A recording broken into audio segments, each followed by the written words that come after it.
Porque últimamente no hemos dejado de hablar por aquí en Macroespeculador de la Clarity Act, y más teniendo en cuenta que siempre hemos alegado que todas las narrativas, todas las noticias, todos los titulares y leyes en el fondo son propaganda, justificaciones del mercado para mover el precio. Si ahora estamos hablando tanto R que R de la Clarity Act es porque muy de vez en cuando sucede algo que no lo es. Que no es simplemente una pura propaganda, sino que sucede una vez cada siglo, como es el traspaso de riqueza más grande de la historia, un cambio de paradigma, el cambio del sistema legacy que se concorda con otra revolución. Vivimos ya la revolución industrial, la de Internet, y ahora toca la tokenización y la IA. Por esto hay que meter bombo y tantísimas pocas personas están metiendo la atención ahí como se merece. Por eso hoy os quiero explicar cómo la Clarity Act, que ya no solo XRP, sino la Clarity Act como tal, lo cambia todo. Porque la Clarity Act no es una ley más, no es otro papel, no es otro titular, no es otro ruido de Washington, sino que la Clarity Act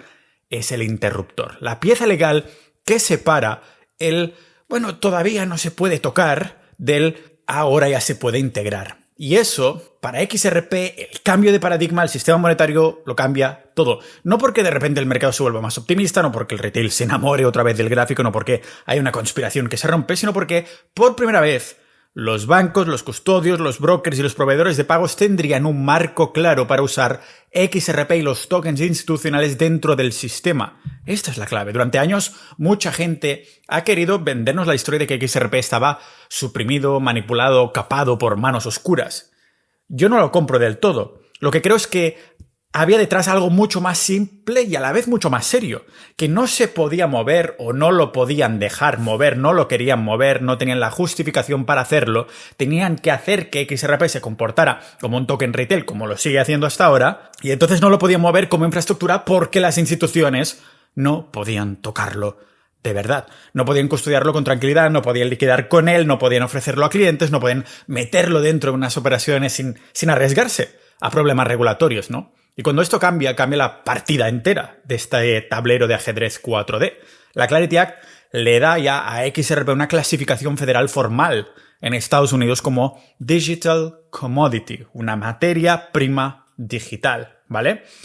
Esto pone ya fin a años de incertidumbre, desbloquea, de un solo golpe además, toda la adopción institucional, la custodia, el acceso a través de brokers regulados y sobre todo la liquidez profunda. ¿Vale? Esto es lo que decíamos de ¿por qué si XRP va a ser tan cambiavidas van a dejar las élites que podamos comprarlos? Porque necesitaban cobayas, como siempre hacen, ¿no? Necesitaban liquidez, ¿de acuerdo? Entonces, la liquidez profunda significa básicamente que hay mucho más dinero real esperando al otro lado, ¿vale? Muchísimas más órdenes, muchísima más capacidad de compra y venta. La suficiente como para mover cantidades grandes sin que el precio salte como un loco a la mínima cuando estas instituciones entren con todo. Y eso es justo lo que necesita un activo si va a entrar en terreno institucional. Porque una cosa es tener liquidez retail, fina, nerviosa, finita, ¿no? Y otra muy distinta es tener liquidez de verdad. La de los balances grandes, la de los market makers serios, la de los desk institucionales. La Clarity Act dibuja entonces una línea clara entre lo que es la SEC y la CFTC. ¿Vale? La SEC es básicamente, ya lo sabéis, ¿no? Es como vendría a ser la CNMV en España, la Comisión Nacional de Mercado de Valores, pero en Estados Unidos, el organismo que regula, pero regula para securities, o sea, como si fueran acciones, ¿vale? Valores, básicamente. En cambio, la CFTC es el organismo que regula commodities, que son materias primas tipo oro, petróleo, trigo, todo eso. Y XRP pasaría a caer del lado de commodity, con una supervisión mucho más parecida a la de Bitcoin y Ethereum, es decir, una supervisión más ligera, más laxa, más clara y sobre todo más predecible. Aquí está una de las piezas más importantes de todo esto. Se acabaría por fin esa ambigüedad de ¿es o no es un security? ¿Vale? Esa ambigüedad es la que lleva años lastrando a XRP y mientras esa duda siga viva, la institución grande no toca al activo. No porque lo odie, no porque no quiera ganar dinero, no porque le parezca técnicamente malo, sino porque no puede permitirse trabajar sobre terreno legal inestable, sobre arenas movedizas. Y tengo muy presente que XRP ha estado en una situación muy distinta al resto de criptomonedas y no ha sido casualidad, ¿vale? A causa de la demanda de la SEC, que entonces, claro, como fue la única cripto de miles y miles de criptos, tuvo más claridad que el resto.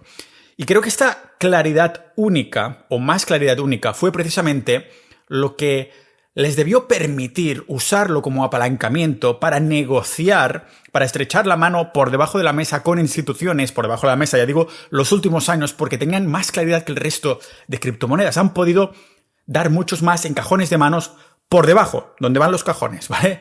En cuando entra, claro, esta claridad oficial, oficialmente hablando, entonces vamos un paso más allá, porque la adopción institucional deja de ser una fantasía teórica y pasa a ser algo operativamente posible. Esos tratos que han hecho por debajo de la mesa, a puerta cerrada, ya se pueden hacer públicos, ¿de acuerdo? Ahí entra custodia, trading, settlement. Todo eso empieza a encajar, porque la ley permitiría que bancos como el BNY Mellon o el State Street custodien commodities digitales, materias primas digitales. Permitiría que los brokers dealers ofrezcan XRP a través de canales tradicionales y permitiría que proveedores de pagos integren XRP sin asumir un riesgo regulatorio que sería imposible de justificar internamente sin esta ley de claridad, sin la Clarity Act.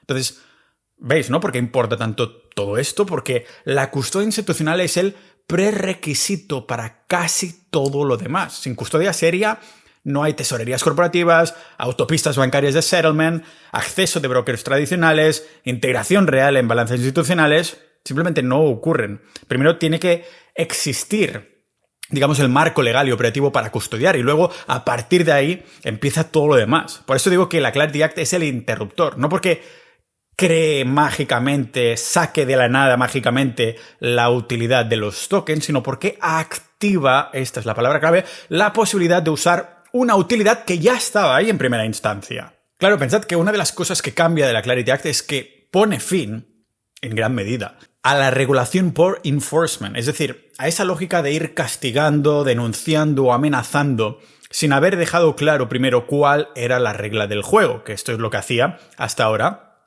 seguramente seguirá haciendo igualmente, la SEC, ¿de acuerdo? Este organismo que, en teoría, mira para el bien del ciudadano y del inversor medio, ya sabéis cómo es todo este rollo, ¿vale? El caso es que pondría fin a esto y sería un cambio de paradigma empezando ya por las leyes. Porque durante años XRP ha vivido bajo esta nube, ¿no? De demandas, delisting, que lo sacan de los exchange, que los vuelven a poner, inconsistencia regulatoria, miedo a enforcement retroactivo, el hecho de que puedan decir, bueno, ya tenéis más claridad, pero nos acaba de cambiar un poco el aire y ahora queremos volver a denunciaros, ¿no? Incertidumbres judiciales y una institución grande no puede operar así, no puede vivir pendiente de si mañana un juez mete una enmienda, una apelación o un giro de criterio, ¿no? Entonces las instituciones necesitan reglas predecibles, no castigos cambiantes, ¿no? Necesitan saber a qué atenerse antes de mover dinero serio. Y aquí vuelve a aparecer el punto central, que no es que XRP estuviera suprimido de forma conspiranoica, conspirativa, sino que no podía ser tratado como infraestructura mientras las instituciones estuvieran legalmente atadas. No podían usarlo para settlement, no podían usarlo en custodia, no podían ofrecerlo como producto normal, no podían integrarlo de forma seria. Entonces, claro, sin claridad, XRP no podía ser infraestructura. Pero con claridad, la puerta se abre. Digamos que la demanda con la SEC fue abrir un poquito la ventana, pero con la Clarity Act es abrir la puerta entera. En cuando aparece la claridad legal, la expansión de liquidez es inmediata en su lógica. Aunque luego la implementación vaya por fases, como hemos estado comentando aquí las últimas, sobre todo 2 semanas, en el podcast de Macro Especulador. Entonces, los exchanges estadounidenses pueden volver a listar XRP sin ese miedo constante a que les caiga encima otro problema regulatorio si la SEC decidiera volver a demandarlos, que sí, que ahora tenemos XRP en los exchanges desde que pues básicamente se solucionó, bueno, hicieron todo este teatro, todo este circo, pero siempre puede pasar esto, ¿no? De, no, ahora os deslistamos otra vez. Entonces, los market makers pueden volver a poner liquidez seria y profundizar los libros de órdenes, a esto me refería. Entonces, los canales de liquidez y de liquidación de pagos pueden, por fin, empezar a abrirse en Estados Unidos, que, bueno, sigue siendo el mayor punto, ¿no? Núcleo, el corazón, el hub global de pagos. Además, los clientes corporativos podrían empezar a usar XRP para settlement. Y aquí el settlement significa, bueno, dicho de forma muy simple, que siempre estoy metiendo palabras en inglés, pero lógicamente si estás bebiendo de Reddit, de canales americanos y todo este rollo, pues lógicamente te van chupando en el fondo igual que la liquidez, ¿no? Así que el settlement básicamente muy rápidamente significa que es como la liquidación final de una operación, ¿no? El momento en el que el dinero o el valor pasa de verdad y la operación queda cerrada. Y eso abre la puerta, una puerta que no es solo una puertecita que pasamos de la ventana un poco abierta a una puerta abierta, sino una puerta enorme. XRP pasa a ser elegible para productos financieros basados en commodities, ETFs, ETPs, derivados institucionales, acceso de prime brokerage, colateralización estilo repo, ¿vale? Y hablamos de repo otras veces, que es cuando son formas de sacar un 6%, un 8%, un 10% de rentabilidad, de yields, de beneficios, poniendo el XRP a trabajar sin vender un solo token. De hecho, creo que fue el episodio más escuchado que he hecho nunca, y eso que estaba respondiendo a la pregunta de uno de vosotros, los oyentes. El caso es que un repo, simplificándolo mucho, es una operación de financiación muy cortita, donde dejas un activo como garantía y recibes liquidez a cambio. Entonces, hablábamos recientemente cómo podremos vivir de ventas, sin tener que vender XRP, sino rentarlo. Vivir de rentas, no de ventas, ¿vale? Gran diferencia. Aquí es donde mucha gente no se da cuenta de lo que realmente cambia, que es un cambio de paradigma. Cuando un activo entra en ese mundo, deja de ser solo algo que sube y baja a un activo retail movido por los algoritmos de mercado, sino que pasa a ser una pieza operativa del sistema. Y ahí el juego ya no es retail, ya no es inversor medio. Es otra de las razones por la que creo que esto puede ir mucho más rápido de lo que la mayoría imagina. Es que además Ripple no está esperando a construir después de la ley, ¿vale? Ripple ha estado construyendo muchísimo antes, y esto es clave. Mientras todo el mundo miraba solo la regulación, Ripple se ha pasado años montando las autopistas, incluso mientras estaban demandados por la SEC. Por eso decimos que es un teatro, un circo. Seguramente lo que hicieron para poder negociar con el precio de XRP lo máximo de abajo posible. Mientras todo el mundo miraba solo la regulación, Ripple se ha pasado estos años montando esas autopistas. Por ejemplo, tenemos Hidden Road, que irónicamente se llama, la traducción de Hidden Road en español es carretera escondida, ¿no? Pues una adquisición de Ripple por 2.500 millones de dólares. Prime brokerage, clearing, infraestructura institucional. Esa fue una super compra de Ripple. Tenemos a G-Treasuries, también de Ripple, ya con miles de clientes corporativos y con cifras que ya se mueven en torno a los 12,5 billones, que son 12,5 trillions americanos en flujos de pago. O sea, madurémoslo un momento, macroespeculadores. Estamos hablando de 12,5 billones, trillions, ya moviéndose en flows de las compras de Ripple. No estamos hablando de una tesis vacía.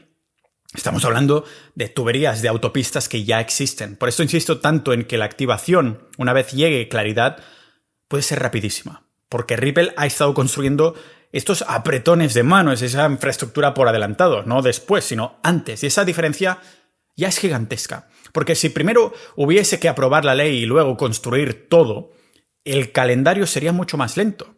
Pero si la infraestructura ya está prácticamente ahí, entonces la Clarity Act no crea las autopistas, sino que lo que hace la Clarity Act es encenderlas, dar la luz verde. Estaba con el semáforo rojo, como cuando los túneles están construyendo algo o hay coches ahí, te ponen un semáforo rojo antes del túnel. Es lo mismo.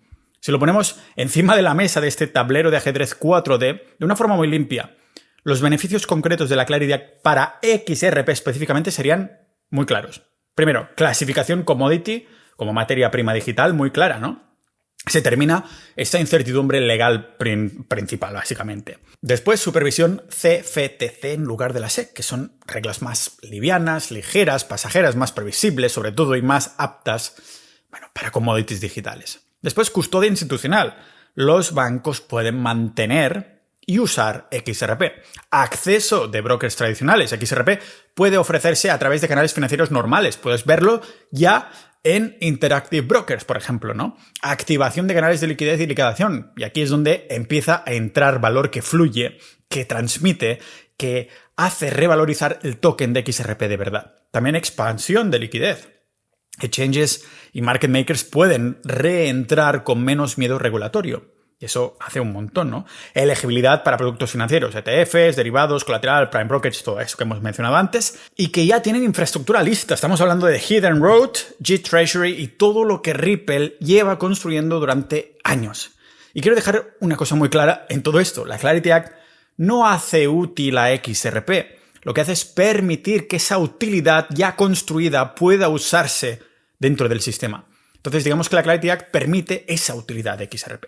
Si la ley sale adelante, que esperemos que seguramente es que tienen ya el petardo en el culo, no pueden esperar más, el paisaje de settlement, de custodia y liquidez cambia por completo. ¿Por qué? Porque los activos digitales por fin tendrían una casa regulatoria clara. Y eso permite que aparezcan custodios supervisados a nivel federal y venues de trading y clearing regulados, ¿no? Dicho en simple, se elimina la gran incertidumbre que ha frenado hasta ahora la participación institucional y la formación de liquidez profunda. Entonces el settlement pasaría a apoyarse en autopistas institucionales reguladas y previsibles. Primero, por la división esta clara entre la SEC y la CFTC. Segundo, porque el sistema pasaría a tener un marco parecido al que hoy ya existen commodities y derivados, ¿no? Y esto es vital porque los sistemas de settlement requieren, ya os decía antes, ¿no? Certeza regulatoria antes de que bancos, de cámaras de compensación, redes de pagos integren un activo digital. Si no saben en qué cajón legal va ese activo, no lo tocan, ¿no? Punto. No es gris, sino que es blanco o negro. Entonces, después tenemos otra parte crítica. ¿Sabéis cuál es? Pues te lo digo en un segundo, pero antes recuerda que si te interesa seguir destapando el entramado con el que la infraestructura institucional está ejecutando el reset monetario, entonces suscríbete gratis a mi newsletter con el enlace que tienes en la descripción. Te avisaré por email cuando publique mis análisis porque es la única forma de asegurarte que no te perderás episodios como este. Algunas plataformas me hacen desaparecer cuando hablo de ciertos temas y si vas en serio con la especulación de ciclos te estarás preguntando, oye Pau, ¿en qué otros tokens de infraestructura, aparte de XRP, macro especulas tú personalmente? ¿Cuáles de los 10 tokens, las 10 criptos bajo el estándar ISO 20022 valen la pena? Pues es algo que comparto con la Alianza, que es nuestra comunidad privada de macroespeculadores, donde los estudiamos a fondo, cada uno de estos tokens. Entonces, siendo miembro, encontrarás información confidencial con la que aprenderás a posicionarte antes de que el público entienda lo que nosotros ya hablamos con meses de antelación. Tienes el enlace en la descripción para unirte. Como os decía, la otra parte crítica es la custodia. La ley crea la figura de los Qualified Digital Asset Custodians, es decir, custodios cualificados de activos digitales. Y esos custodios vienen con dos reglas fundamentales que ahora os diré qué significa cada una de estas, ¿vale? Primera es la segregación obligatoria entre los activos del custodio y del cliente y después la prohibición de la rehipotecación sin consentimiento. Vamos a ver qué significa cada una de estas, ¿vale? La segregación, esta segregación obligatoria entre los activos del custodio y los del cliente es que los institucionales a los que les prestes tu XRP porque tú vas a ser rentista de XRP, como yo digo, nos vamos a sentar en la mesa con los institucionales, no pueden mezclar sus activos con los tuyos, ¿vale? Después la rehipotecación es básicamente volver a usar tus tokens como garantía en otra operación. Entonces estará prohibido hacerlo, lógicamente, sin tu consentimiento. Esto no lo podrán hacer, lógicamente, si tú no le das el visto bueno, porque como hemos hablado ya, XRP se podrá rehipotecar varias veces, ¿vale? Entonces, no pueden ponerse a hacer reserva fraccionaria con tu XRP sin que tú lo autorices, de hecho, de forma muy simple. Y esto aumenta muchísimo la confianza institucional, aunque no lo parezca. Hostia, podríamos aprovecharnos de los ciudadanos, los pececitos, pero no, eso aumenta mucho la confianza institucional. Si tú no quieres poner tu XRP a trabajar en repo o en lending intradía, no pueden hacerlo por detrás, ¿no? Tú tienes que aceptarlo. Entonces, y eso marca una diferencia cualitativa brutal con mucha de la lógica bancaria tradicional en la que estamos acostumbrados ahora. Pero más claridad regulatoria también profundiza la liquidez. Esta es la tercera parte crítica, en el sentido que los market makers y los exchange pueden operar con mucha más confianza también. Los libros de órdenes se hacen más profundos, aparecen proveedores institucionales de liquidez y el activo puede negociarse en mercados de commodity regulados como ya hemos mencionado, este otro organismo, la CFTC. Y cuando esto ocurre, aparecen también derivados, que ya hemos dicho que es cuando entren los derivados a XRP es lo que lo llevará a las 6 cifras por token, herramientas de cobertura, participación institucional seria. ¿Puede traer eso concentración? Pues claro, algunos dirán que los grandes se comerán a los pequeños y que la liquidez acabará concentrándose en menos manos. Probablemente, siempre sucede así, ¿no?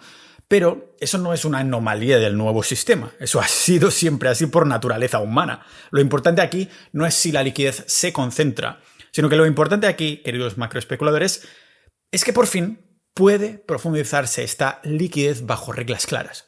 La siguiente pregunta, en base a esto, es lógica. Entonces, ¿la Clarity Act acelera la activación de canales de liquidez y liquidación? Liquidez y liquidación, para también dejarlo claro, liquidez vendría a ser que haya dinero disponible, ¿no? Para comprar, para vender o cambiar un activo sin atascar el mercado, para llamarlo simple. Y la liquidación es básicamente el momento en el que la operación queda cerrada de verdad, ¿no? El dinero llega, te ha llegado a ti, el activo ha cambiado de manos, ya no es una promesa pendiente, sino que se ha liquidado. Entonces, ¿la Clarity Act acelera liquidez y liquidación? Sí, claramente sí. No los crea de la nada, no obliga a que se activen, sino que elimina la mayor barrera que impide que las instituciones estadounidenses y después del mundo, lógicamente, usen XRP. Y eso, por definición, lo acelera todo. Pensadlo así. Clarity es permiso.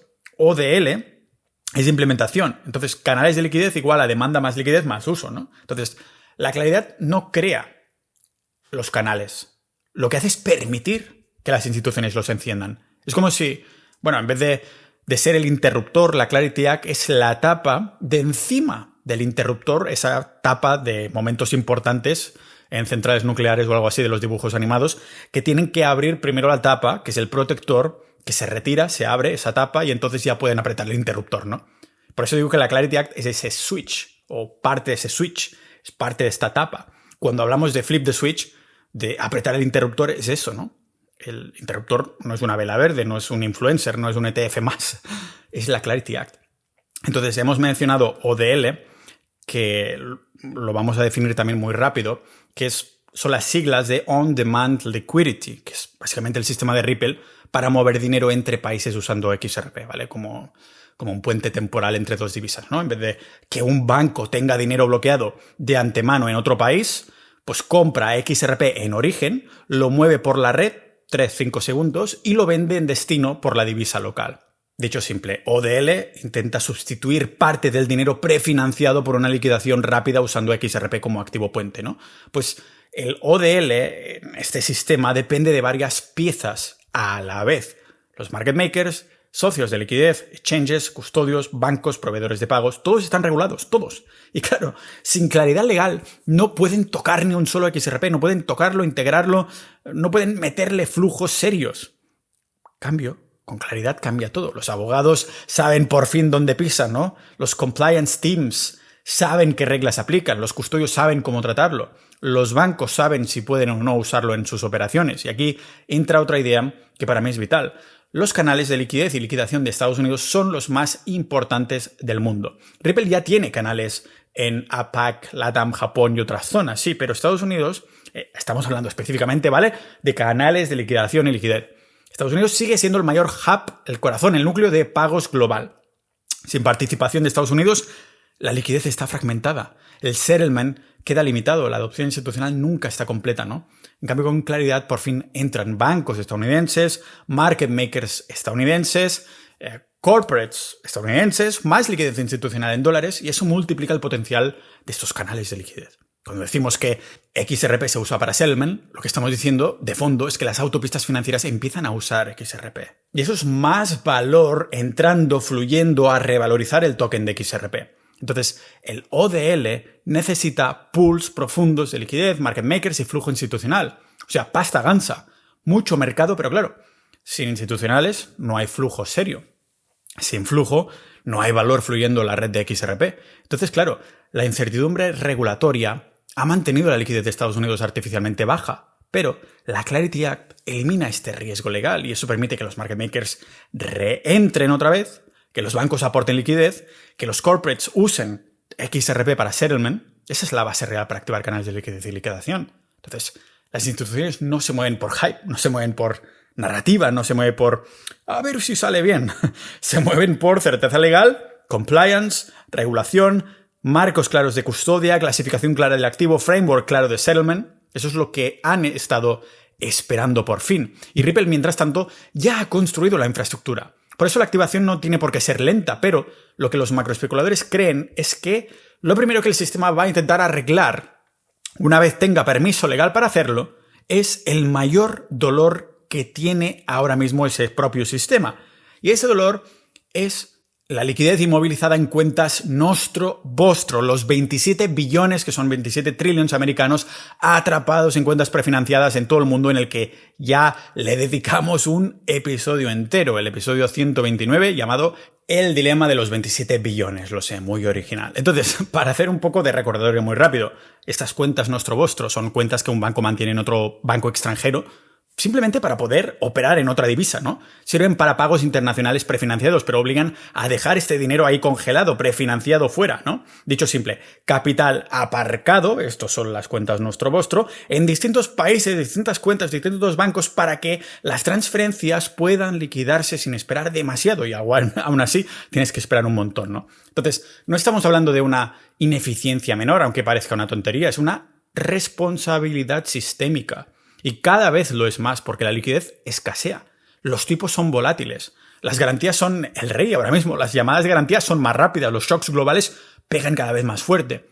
Entonces, claro, el viejo sistema es demasiado lento para el mundo en el que vivimos ahora. Y por eso digo que vuestro instinto es correcto si empezáis a sentir, como yo quizás, que la presión para arreglar la trampa de liquidez es más alta que nunca. Una vez haya claridad legal, lo primero que las instituciones van a querer arreglar es el mayor agujero del sistema y el más fácil de tapar, ¿no? Y ese agujero no es una remesa pequeña, no es el retail, no es Visa, no son los micropagos, es la inmovilización, la congelación de liquidez. Entonces, cuando llega la claridad, la secuencia institucional lógica es esta: arreglar cuellos de botella de liquidez, es decir, liberar primero que todo el capital atrapado en nostro vostro, eso es lo primero, ¿vale? 2, activar canales de alto valor, Forex, Treasuries, grandes flujos, son los canales que mueven billones, no millones, ¿de acuerdo? Y expandirse a tesorerías corporativas. Las grandes empresas mueven miles de millones al día, pues ahí también, ¿no? También expandirse a través de proveedores de pagos, remesas, nóminas, llegar al retail. Es la última capa ya, la más pequeña. De hecho, esto no es nada nuevo, ¿vale? Es lo que ya vimos en el pasado, que así es como funcionan estas fases, estas etapas. Lo vimos ya en la FedNow, SEPA, el CLS, el SWIFT. Siempre se empieza por aliviar el dolor sistémico, ¿no? No por el juguete pequeño. Porque la presión de la liquidez no frena la adopción, sino que la acelera. Claro, cuando la liquidez sobra, los bancos toleran la ineficiencia. Pero ahora los bancos están acumulando caja. La volatilidad en Forex sube. Escasean las garantías, el mercado de bonos está inestable, los inmuebles parecen una burbuja, el settlement cross-border va lento, los aranceles están envenenándolo todo, ¿no? Esa es la tormenta perfecta para modernizar. O para tokenizar. Y el primer objetivo de esta modernización de tokenizing everything siempre es la mayor fuga del sistema, que es la liquidez atrapada. Por eso sí, la Clarity Act aceleraría la activación de estos canales. Y los primeros canales activados serían los que más alivien la presión de estos 27 billones atrapados. No por hype, no por especulación, no porque nosotros lo digamos en macroespeculador, sino porque el sistema no puede seguir funcionando eficientemente con 27 billones congelados en cuentas prefinanciadas nostro vostro. Cuando decimos que van lentos, me refiero al entorno pre-Clarity, antes del Clarity Act, ¿vale? Al entorno en el que estamos ahora mismo, en el paradigma actual. Ahí las instituciones van lentas porque están legalmente atadas. Van con cautela, están fragmentadas, frenadas, ¿no? Se mueven lentas porque no saben qué regulador manda sobre el activo, no pueden custodiarlo con seguridad, no pueden liquidar legalmente con él, no pueden ofrecérselo a clientes, no pueden construir canales con certeza de compliance, no pueden asignar liquidez sin arriesgar enforcement. Esa es la fase congelada. Aunque quieran activar canales, no pueden hacerlo de verdad. Eso es lo que quiero decir cuando hablo de la fase lenta. Ahora bien, después del interruptor, todo cambia. La barrera legal desaparece y entonces las instituciones se mueven rápido, rapidísimo. Y claro, por eso choca tanto, porque estamos viéndolas moviéndose lentísimamente. Entonces ya saben, en ese punto se pueden mover rápido porque ya saben cuál es la clasificación regulatoria, cómo custodiar legalmente el activo, cómo integrarlo en el settlement, cómo profundizar liquidez, cómo listarlo, cómo usarlo en tesorería corporativa, cómo meterlo en pagos. Claro, la diferencia es brutal. El antes es incertidumbre legal. El después es permiso legal, ¿no? Por eso la teoría del los 27 billones, los 27 trillones de las nuestros vostros se vuelve tan importante. Porque en cuanto llegue la claridad, las instituciones no van a perder tiempo en canales pequeños ni en micropagos, van a ir directas al mayor punto de dolor. ¿Por qué? Porque la liquidez es escasa, los tipos son volátiles, porque las garantías son el rey, porque la eficiencia del capital lo es todo. Entonces, la liquidez atrapada, congelada, es una responsabilidad sistémica. Entonces, al arreglarla ya no es opcional, es supervivencia. Y por eso la secuencia sería así de clara. Pre-Clarity, lento, dudoso, fragmentado, un montón de comentarios en mis redes sociales insultándome y diciendo que no tengo ni idea que XRP, sí, ¿dónde está ese precio? Ajajaja, no entienden que estamos en el paradigma actual. Pero post-Clarity, después de Clarity, es rápido, es coordinado, es institucional, es enfocado en canales de alto valor y es gente eliminando esos mismos comentarios meses o años más tarde, ¿vale? Entonces, la fase lenta termina el mismo día en que la Clarity Act se convierte en ley. Y ese día sí, el interruptor se pulsa de verdad, porque sin Clarity Act no tenemos nada. XRP nunca se convierte entonces, nunca se convertiría en infraestructura de verdad sin un marco legal que permita a bancos, instituciones y corporates trabajar con él. Necesitan regulación. No pueden permitirse demandas, no pueden permitirse enforcement, no pueden permitirse operar en niebla. Necesitan reglas. Y eso es exactamente lo que hace la Clarity Act.